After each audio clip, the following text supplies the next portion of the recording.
किसानों को तो लूट ही रहे हो, किसानों के मरने पे आप ठहाके लगा रहे हो, किसानों के लिए रोज नई नई मुसीबतें खड़े कर रहे हो, और कोई किसान की जमीन भी बेचता है तो उसका पैसा भी लूटते हो। तो एक्सटॉर्शन से बेड़ा डकैती है ये। लेकिन ना बीजेपी ने पैसा वापस किया, ना वेल्सपन का कुछ हुआ। वो किसान कुछ दिनों तक चक्कर काटेगा और एक दिन भूल जाएगा कि उसके पास कभी 10 करोड़ रुपए थे।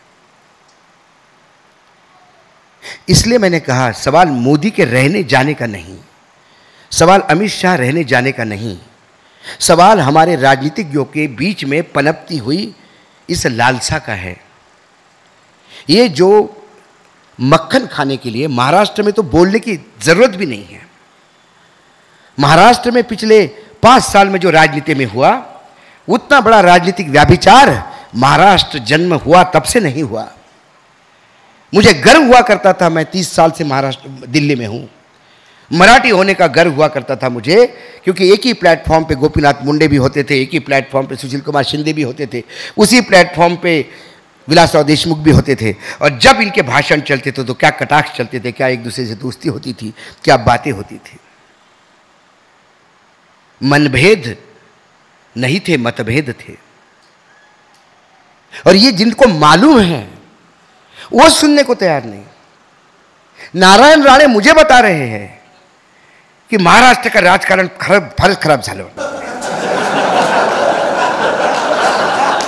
मला कळना तो मला बोलतो की व्यंग करतो माझ्यावर की मला अतिशय मूर्ख समजतो।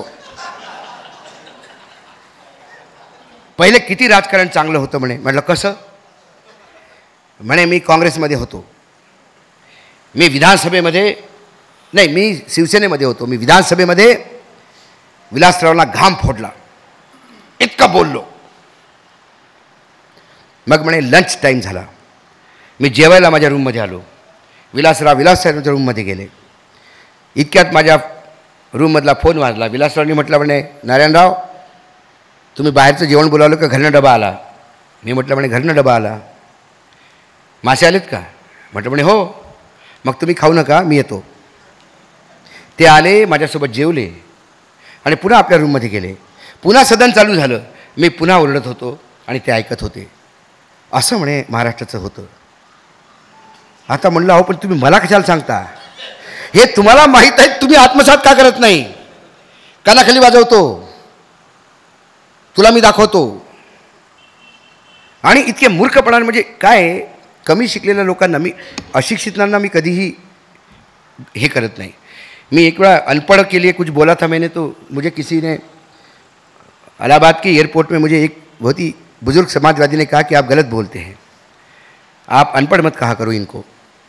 बोले हमारे देश का किसान सबसे अनपढ़ होता है, लेकिन बड़े बड़े वैज्ञानिक फेल हो जाते हैं। मेरा किसान हवा का रुख देख के बताता है बरसात होगी कि नहीं होगी, और बोले पंछियों के चलने पे वो बताता है कि क्या होने वाला है। क्या बात कर रहे हैं आप? तो मैंने बोला अंकल आप ही बताइए। बोले इनको कूपड़ बोला करो, ये अनपढ़ नहीं है, ये कूपड़ है। थोड़े पढ़े लिखे हैं, अपने आप को ज़्यादा समझते हैं। ये वो लोग हैं कि गीता पढ़ने के बाद अपने आप को सर्टिफिकेट देते हैं कि मैं कुछ भी करूं अब इसका पाप मुझे नहीं लगेगा। मैंने किसी के साथ अन्याय भी किया तो भगवान ने करवाया। भगवान ने पहले ही कहा तू कुछ नहीं है, जो कुछ करवाता हूं मैं करवाता हूं। ये ऐसे कूपड़ है। तो ये कुपड़ आदमी ये बोलता है, मतलब मैंने कहा उनको कई बार आप कैसी बात करते हो? बोले आम्हाला माहीत आहे आम्ही उद्धव ठाकरेंना किती खोके पोहोचवले, माझ्याकडे डायरी लिहून आहे। तो मैंने बोला डायरी दे दो, ईडी को डायरी दे दो, ये उद्धव ठाकरे को जेल करो तुमसे खोके लिए है तो। मैंने लेकिन ईडी तुमको भी पूछेंगे खोके कहाँ से आए।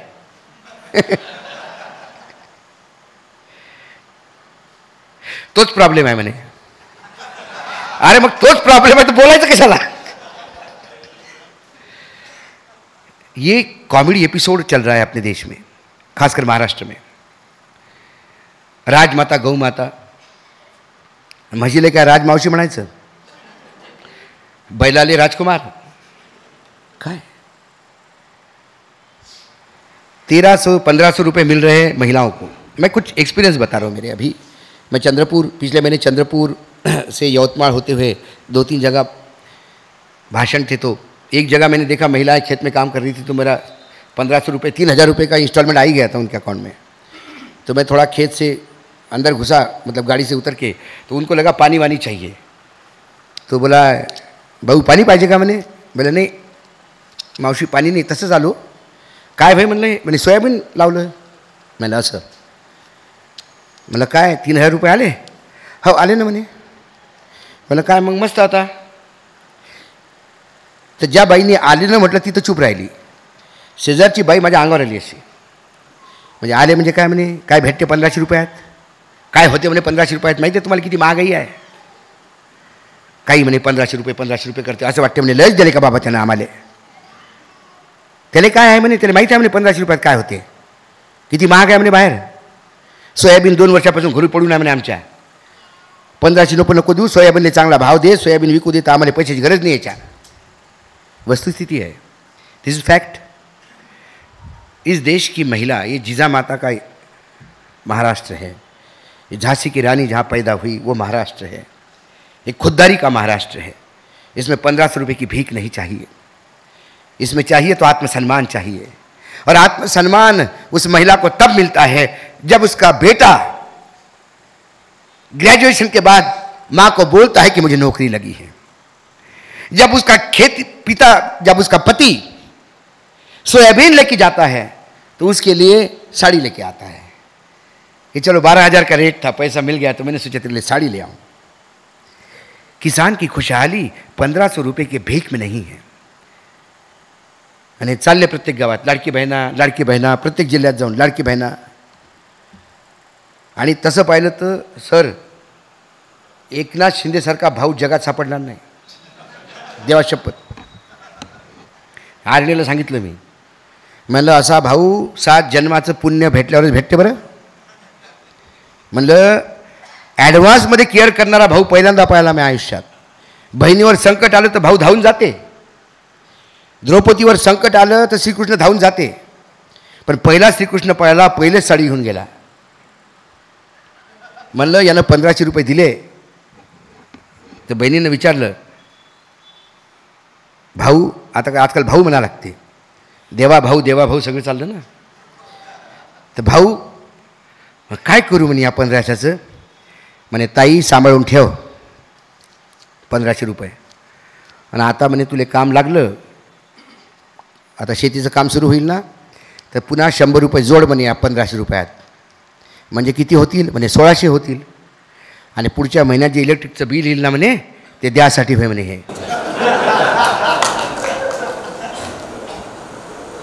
जोक है. 7 लाख करोड़ का कर्जा इस महाराष्ट्र पे है. 2 लाख करोड़ का डेफिसिट है, बजट डेफिसिट. 9 लाख करोड़ तो यही हो गए. अब ये गौ माता और 50,000 करोड़ देगी, 50,000 करोड़ की बहन देगी, फिर ये 10 लाख करोड़ का जो लोन है वो कौन चुकाएगा? कहां से चुकेगा लोन? एकनाथ शिंदे तो टेम्पो चलाते थे बेचारे. सेकंड हैंड टेम्पो की क्या कीमत होगी आप जानते हैं?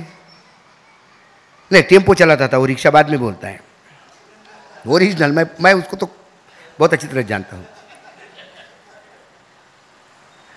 अजित पवार जी ने तो पहले बोला,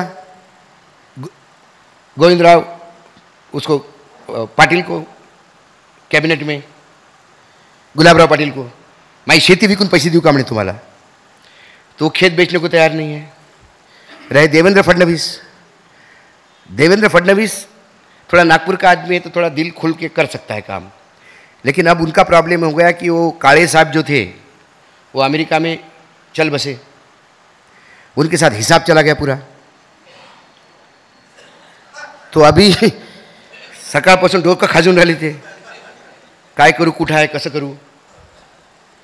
जेवढं होतं नव्हतं ते सगळं गेलं. आता त्यालाच पैसे द्यायची वेळ आहे लोकांना, तो कुठनं देणार. फिर ऐसे समय पे ये पैसा आप ही से निकलेगा. 2 बूंद गंगा जल देके पूरे 5 साल आपसे तेल निकलवाएंगे लोग. इसलिए ये जो फ्री का मिलता है, ये भीख, इसकी आदत मत डालो। तमिलनाडु मॉडल पे चले जाएगा देश, महाराष्ट्र राज्य। तमिलनाडु में आज से 8 साल पहले मद्रास हाईकोर्ट की टिप्पणी है, हाईकोर्ट जज की। उन्होंने कहा कि ऐसे ही फ्री का माल बांटते जाओगे तो एक दिन तमिलियन तमिल के बाहर होंगे, बाहर के लोग तमिल में बसेंगे, प्रॉपर्टी खरीदेंगे, और फिर एक दिन डेमोग्राफी की चिंता होगी कि तमिलनाडु में तमिल ही नहीं है। ऐसा क्यों कहा तुमने? क्योंकि तमिलनाडु में जब बच्चा मां के पेट में आ जाता है, सरकार पैसा देना शुरू कर देती है। वहीं से बच्चे पे खर्चा सरकार करती है। बच्चा पैदा होता है, उसका खर्चा होता है। बच्चा बड़ा होता है, उसको पोषण का खर्च पैसा मिलता है। बच्चा स्कूल में जाता है तो फिर उसको स्कूल बैग वगैरह मिलती है। लड़की हो तो साइकिल मिलती है। बच्चा और पढ़ता है, लैपटॉप मिलता है। फिर बच्चा बड़ा होता है, वो शादी करता है। बेटे के शादी में कुकर, ग्राइंडर, कलर टीवी ये मिलता है। लड़की की शादी में सोने के मंगलसूत्र, कान के टॉप्स, अंगूठी ये मिलती है। शादी हो जाती है, फिर वो बच्चा पैदा करता है, फिर वो चलता है। अब इस पूरे प्रोसेस में मैंने आपको ये नहीं बताया कि उस बच्चे को नौकरी लगती है। वो नौकरी नहीं करता। 2 रुपए में अन्ना किचन में पेट भर खाना मिलता है। 5 किलो अनाज सरकार देती है। चावल अलग मिलता है। चावल बेच के, अनाज बेच के वो अपनी फिल्में भी देखता है, डाटा देखता है, 24 घंटे गेम खेलता है, मोबाइल पर रहता है। फिर वो बुढ़ा हो जाता है, हॉस्पिटल में फिर उसको पैसा मिलता है। फिर वो मर जाता है, अंतिम संस्कार के लिए भी पैसा मिलता है। तो क्यों काम करेगा वो? इसलिए बिहार, यूपी के लोग, उड़ीसा के लोग तमिलनाडु में काम कर रहे हैं। वहां काम करने के लिए लेबर नहीं मिल रहे हैं। तो आप लोगों को पैसा देके आप तो अपनी सत्ता की हवस पूरी कर रहे हैं, लेकिन आप समाज को पूर्ण रूप से बर्बाद कर रहे हैं। और हमने आत्मसम्मान हमारा बेच दिया है कि जो मिलता है तो लेते हैं। कोण्या गावाला जायचं तर म्हातारा म्हणते मला तिकीट लागत नाही म्हणे, मी जातो, चालले लग्नाले, शेला घाण्यावर टाकला की। कौन भरता है? ये सारा हमारा और आपका पैसा जाता है। सवाल जनजागरण का नहीं है, सवाल एकनाथ शिंदे का जाने का नहीं है। एकनाथ शिंदे जाएगा तो 10 साल बाद कोई और आएगा। इसके पहले भी कई नेता आए, कहीं आ गए। आपने माननीय शरद पवार जी ने कल ही उद्घाटन किया इसका। शरद पवार जी ने 31 साल की उम्र में मुख्यमंत्री कैसे बने, आप तो चश्मदीद गवाह है उसके। ये आया राम गया राम इसलिए जाते हैं क्योंकि आप तो मूर्ख समझते हैं। आपने जिस पार्टी को, जिस विधायक को, जिस आमदार को वोट दिया, उसने पार्टी बदली, पहले उसको पूछो कॉलर पकड़ के, किसको पूछ के गया तू? हमने तेरे को वोट दिया था, हम है इसलिए तू मुंबई में जाके बैठता है। तेरी औकात नहीं मुंबई जाने की, हमने भेजा है तुझे, तो तेरी जवाबदेही मेरे तरफ है। आज हरियाणा के गांव में इतना जनजागरण हुआ है कि हरियाणा में मंत्री गांव में घुस नहीं रहे हैं। मंत्री गांव के तरफ जाते, गावाच्या वेशीवर गेल्यावर दे दगड लोक मारायला सुरू करतात, ते गाड्या रिव्हर्समध्ये पळून जातात। आणि हे असे व्हिडिओ आले। माझी टीम है हरियाणामध्ये पूर्ण न्यूज लॉन्चरची होती 15 दिवस। एक जगह एक मंत्री को कई गांव ने खदेड़ दिया, लेकिन एक गांव ने स्वागत किया, तो उसके आंखों में आंसू आ गए। एक गांव तो है जो मेरा, उसने अपने गांव से रिश्ता बताया, क्योंकि आजकल मोदी जी हर जगह पे अपना रिश्ता बताता है। राजस्थान में कुछ नहीं मिला तो बोले महाराणा प्रताप की जो चेतक था उसकी माँ गुजराती है बोले, और लोगों ने तालियां बताई, बोले इसलिए चेतक की माँ गुजराती है इसलिए इस गुजराती को झेलना पड़ेगा। तो और ये अतिशयोक्ति नहीं, बोला है प्रधानमंत्री जी। तो उसने तुरंत अपना रिश्ता उस गांव से जोड़ दिया कि वो मेरी नैनीहाल से, वहाँ से और इस गांव से। उन्हें कहा बिल्कुल रिश्ता है आपका, आइए आइए मंत्री जी आइए। तो मंत्री जी को निकाला बाहर। मंत्री जी बोला चुनाव लड़ रहे, बोले वो सब अपने जगह पे है, आपको इसलिए आने दिया कि आप अंदर आइए ज़रा गाँव में। एक गांव में रोड था जो कीचड़ से भरा हुआ था। कई साल बाद कई लोगों ने एप्लीकेशन दी, उस रोड का कोई नहीं देख रहा है। जैसा फैशन शो पे चलाती है ना मॉडल को, वैसे पूरे गांव ने इकट्ठा होकर उसको चलाया कीचड़ में। बोला पीछे वापस आ जाओ, फिर चल एक बार वापस आ जाओ। बोले कीचड़ से सन गया वो। बोला गाड़ी में बैठ और आइंदा दिखना नहीं इधर। इसको जन जागरण मानता हूं मैं। ये आज महात्मा गांधी की जयंती के उपलक्ष्य में ये शोभा नहीं देता मुझे बोलना। महात्मा गांधी के विचारों का ये नहीं है। लेकिन महात्मा गांधी को भी पता नहीं था कि देश के आजादी के 75 साल बाद इतने नालायक लोग सत्ता में आएंगे। आपण सुपानी का धान्य पाकडतो, कोंडा धान्यातला खडे बाहेर पडले पाहिजे। हे आपण सुपानं हे खडे जे बाहेर पडतात ते नेता होतात, आणि आपण धान्य चांगलं साबूत धान्य आपण त्याला नेता बनवतो। ज्या खड्याला उकंड्यावर टाकायचं होतं, जिस गंदगी को डस्टबिन में डालना चाहिए था, उसकी आपने भगवान के घर में रख के पूजा शुरू कर दी। ये महात्मा गांधी जी के विचारों की अवहेलना है। आज भी मैं कहता हूं, क्योंकि जब मैं इलाहाबाद में गया तब भी महात्मा गांधी जी के फोटो का और किशन पटनायक जी के फोटो को माल्यार्पण हुआ। कल मैं काटोल में था, वहाँ पे भी ये हुआ। तब भी मैंने कहा कि नहीं, हार आप बोलते हो पहनाने के लिए, लेकिन मैं पहले अपने आप को पूछूं कि क्या महात्मा गांधी के स्टैचू पे या बुद्ध पे हार डालने की अशोक वानखेड़े तेरी औकात है क्या? तूने ऐसा एक काम बता जो महात्मा गांधी के विचारों को अपने जीवन में उतारा होगा। यदि आज जन जागरण करना पड़ रहा है, 75 साल बाद भी महात्मा गांधी क्या है बताना पड़ रहा है। पूरे विश्व में जिस लोग महात्मा गांधी को जनता जानती है, बड़े बड़े यूनिवर्सिटीज़ में आप कभी विदेश जाइए और महात्मा गांधी को बोलिए, लोग महात्मा गांधी पे इतना बोलते हैं, हमें भी लगता है कि इतना तो हमको भी नहीं पता था। लेकिन अपने गांव में महात्मा गांधी के हत्यारों को महिमा मंडन करने वाले लोग संसद में बैठते हैं और प्रधानमंत्री इतना बोलते हैं कि मेरा दिल दुख गया। प्रधानमंत्री जब भी बात करते हैं मेरे दिल पे आ गई, मेरा दिल दुख गया, ये इसलिए बोलते हैं कि लोगों को लगे कि उनके दिल है। ये 56 इंच का सीना है, दिल बिल्कुल नहीं है उसमें, और सीना भी 56 इंच का नहीं है। मैं तो कई बार बोलता हूं कि मुझे लगता है कि अमित शाह का पेट नाप के अपना सीना बताते होंगे, क्योंकि 56 इंच का सीने में थोड़ा तो दिल होगा, कहीं तो इतना तो होगा। जो आदमी किसानों के मरने के बाद बोलता है मेरे लिए मरे क्या? 2 साल तक किसान मरते रहे और इस आदमी के कान पे जू नहीं रहेंगी। और उत्तर प्रदेश के चुनाव आते से ही सत्ता का मोह इतना कि सत्ता हाथ में से खिसक जाएगी, इसलिए वो किसानों के सामने नतमस्तक हुए, ना कि किसानों के मांग के कारण या आंदोलन के कारण। फिर सत्ता की हवस और सत्ता का लालच। अब जन जागरण इसलिए नहीं करना है कि ये सरकार जाए वो सरकार जाए। अब जन जागरण इसलिए करना है कि जो नुमाइंदे आप मुंबई भेजते हो, दिल्ली भेजते हो, वो इस लायक हो कि आप सेना चौड़ा करके बोले कि ये मेरा खासदार है, ये मेरा आमदार है। यदि आपका आमदार और खासदार नाम लेने से आप निर्लज्जित हो जाते हो, तो फिर आपसे ज्यादा निर्लज्ज कोई नहीं।